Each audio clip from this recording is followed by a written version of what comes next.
when I start thinking about communication specific to our world, and then beyond that, on the front end of that, you talked about problem resolution and when things don't go according to plan.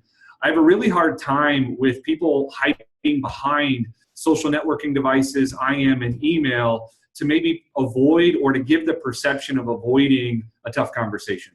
When you think about trust, you think about relationship development, and you think about longevity of these relationships as they ebb and flow over time across multiple services and perhaps even globally.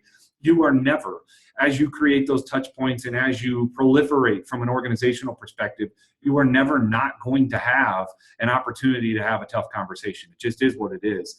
And I really think what differentiates some providers from others is to how they handle that difficult conversation. Number one, are you prepared for it?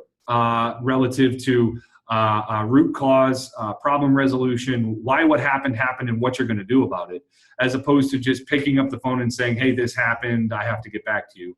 Beyond that, how are you handling yourself relative to running towards the issue as opposed to perhaps giving the perception of running away from it? And so while I think some of these social networking things allow us to align and keep track without necessarily having to have facial in-person meetings and or phone conversations, I still think those types of opportunities are best suited, specifically the phone or in-person arrangements, for problem resolution. And I think it says a lot about the integrity of the organization and a lot about the integrity of the resources to really want to have that as opposed to trying to do things electronically. So I think it's a hybrid. I think there's an opportunity to substantiate and to align longer term in a more optimal manner with some of these social networking devices. But I also think that there perhaps, if you don't really pay attention to it and remind yourself of it, they can become a crutch to avoid some of the more difficult conversations when in the end, those are the opportunities to really to solidify and substantiate